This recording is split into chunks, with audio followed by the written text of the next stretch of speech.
마태복음 9장 35절 말씀부터 10장 1절 말씀까지 보겠습니다.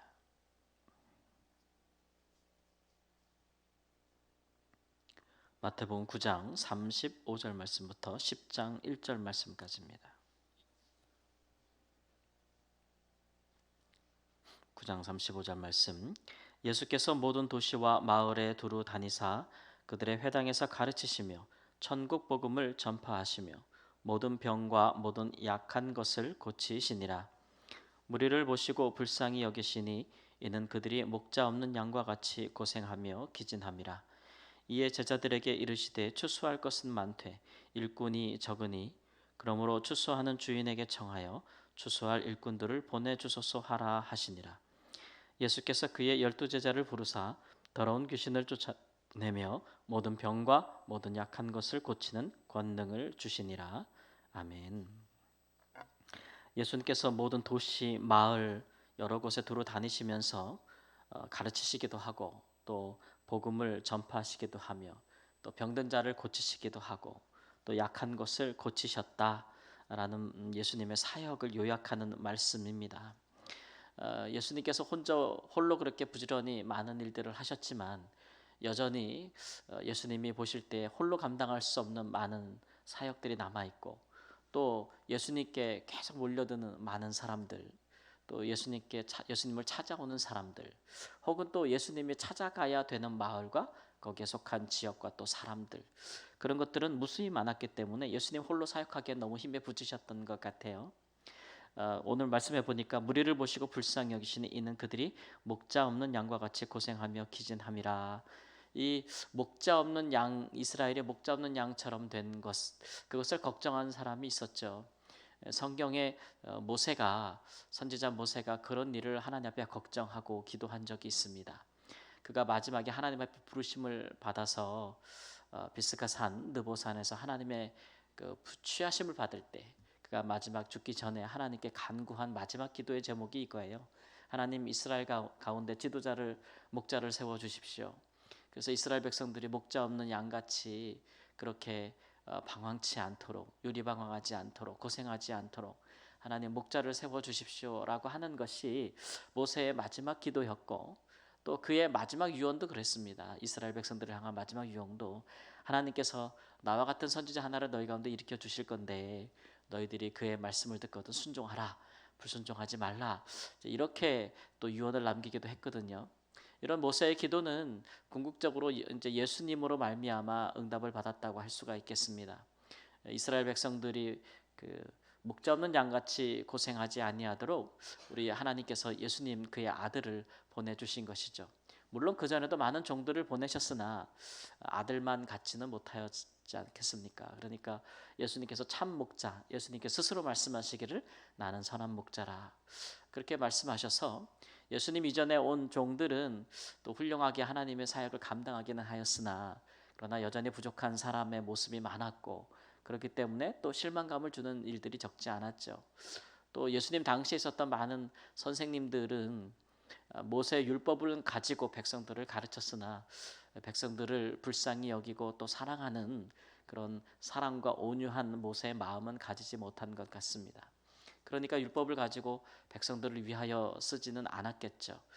그런 것들과 예수님은 상당히 대조적으로 사역을 하셨고 예수님은 목자로서, 선한 목자로서 언제든지 양을 위하여 자기 생명도 내어줄 수 있는 그런 선한 목자로서 백성들을 돌보아 주셨습니다. 그러니까 하나님께서 모세의 기도를 이와 같이 이제 응답하신 것이라 볼 수가 있는데, 그런데 이제 예수님 홀로 사역하시는 것이 너무 힘들고 버겁고 어려운 상황, 그만큼 이제 이스라엘 백성들의 수는 많고 그렇기 때문에 예수님께서도 제자들에게 지금 같은 말씀을 하고 계신 겁니다. 모세가 했던 것처럼 그렇게 기도하라고 하신 것이고, 그래서 추수할 일꾼이 적다, 추수한 일꾼을 달라고 추수하는 주인에게 청하여 기도하라, 하나님께 기도하라는 얘기죠. 제자들에게 추수할 일꾼들을 달라고 기도해라, 이런 말씀입니다. 이 얘기는 이제 그 제자들로는 또 부족하다, 이런 말씀이죠. 예수님의 제자로도 지금 이 추수하는 사역에 다 쓰기에는 너무 부족하다라는 그런 현실을 반영한 기도입니다. 예수님은 자기 자신을 그 밭에 나가서 씨를 뿌리는 씨 뿌리는 자에 비유하신 적이 있잖아요. 예수님께서 지금 전파하시는 복음이 이게 씨 뿌리는 거거든요. 예, 대상과 사람을 차별하지 아니하고 이스라엘 가운데 있는 모든 사람들에게 동일한 씨앗을 뿌리고 계신 겁니다. 그것이 이제 바로 천국 복음이죠. 오늘 말씀에 일한 하나님 나라의 복음을 모든 사람에게 뿌리고 계신데 이제 받는 사람에 따라서 그것을 잘 지키어 마음에 잘 지키어 인내로 결실하는 사람이 있고 그런 사람들은 이제 마치 알곡과 같이 추수할 때가 되지 않았겠습니까? 그렇지 못한 사람들도 많죠. 어쨌든 그렇게 잘 지키어 결실한 하나님의 예수님이 전한 복음을 잘 지키어 믿음으로 결실하고 실천하는 그런 알곡 같은 사람들을 거둬들이는 것, 하나님께로 인도하는 것, 그런 사람들을 또 모으는 것, 이 추수하는 게 모으는 거잖아요. 그래서 결국은 하나의 믿음의 공동체, 말씀을 실천하는 그런 교회, 또 예수님의 참 가족, 이런 것들을 위한 사역자들을 모집하는 것, 그런 일꾼들이 많아야 된다는 거예요. 그런 일꾼들. 그래서 제자들만으로는 것이 부족한데, 그래서 예수님께서 어쨌든 그 제자들을 보내셔서 그 추수하는 일을 하게 하시는 것이죠. 그런데 중요한 것은 이미 복음을 듣고 마음에 좋은 믿음의 밭을 가져서 예수님의 말씀을 듣고 인내하여 또 어떤 위협과 어려움에도 불구하고 그 말씀을 지켜 행하려고 하는 알곡들도 있는 반면에 그러나 부득불 그러지 못한 마음의 밭을 가진 사람들도 많았잖아요. 하나님의 말씀을 듣고 들었지만 금세 돌밭에 떨어진 사람들처럼 사탄이 와서 그 말씀을 빼앗아가는 사람도 있었고 또 여러 가지 마음의 근심과 걱정 때문에 말씀이 그냥 말라버린 사람도 있었고 재물에 대한 인생에 대한 염려와 걱정 때문에 결실하지 못하는 사람들도 많았단 말이에요.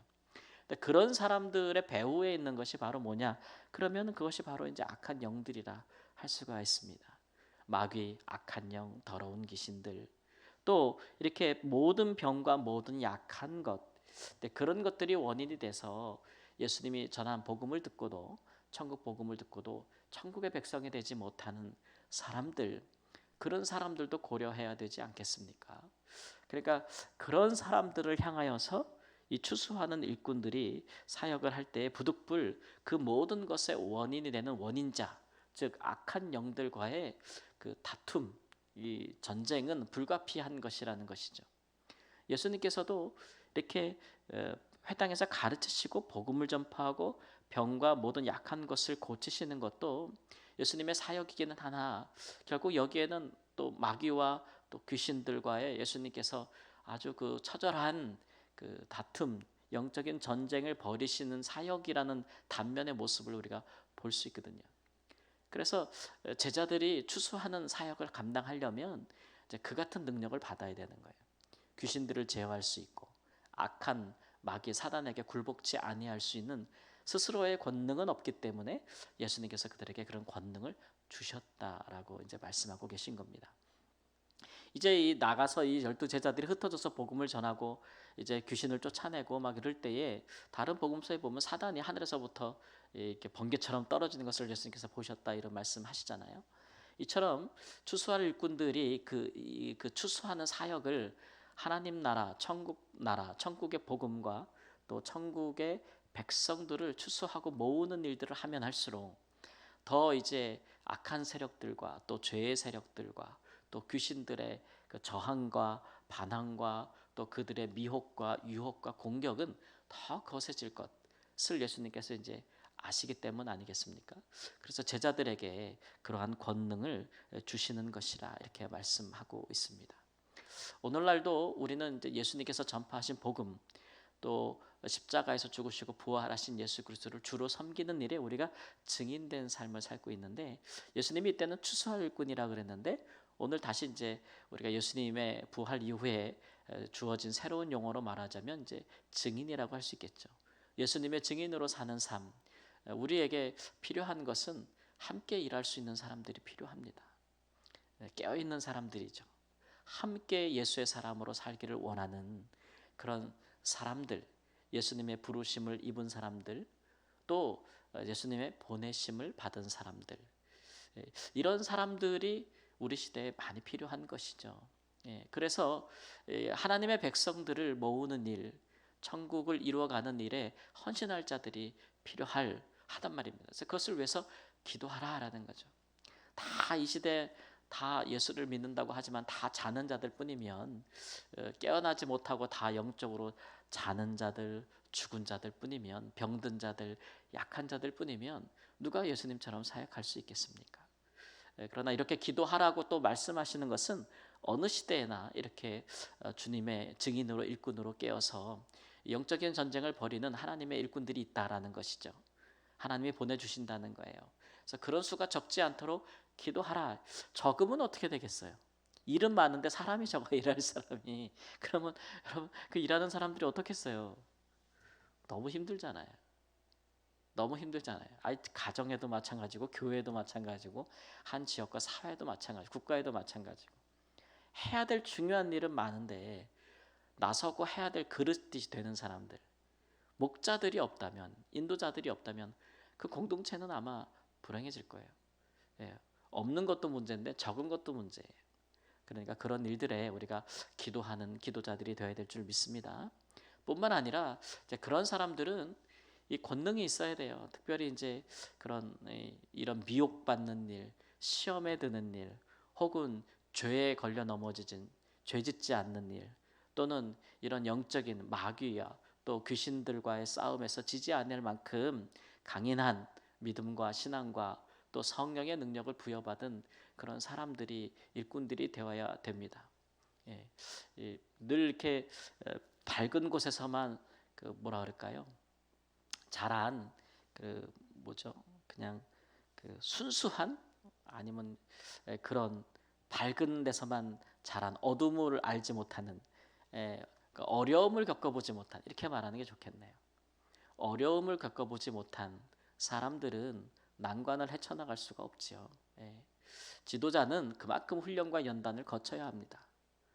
그리고 어떤 이런 상황, 저런 상황에 다 빠지면서도, 그런 데서도 굳건히 잘 예수님을 의지해서 이겨본 사람, 죄의 미혹을 물리쳐본 사람, 죄와 끝까지 싸우는 사람, 죄를 짓지 않기 위해서, 불의에 굴복하지 않기 위해서 어떤 대가를 치고서라도 거기에 단연코 맞설 수 있는 사람, 그런 연단과 훈련에 거친 사람들이 그렇게 하나 목자로 설 수 있는 것이죠. 그럴 때야 양을 알고, 양을 이해하고, 그 연약함도, 그 병든 것도, 그 아픔도 헤아릴 줄 아는 그런 사람들이 지도자가 되어야, 목자가 되어야 제대로 인도할 수 있지 않겠습니까?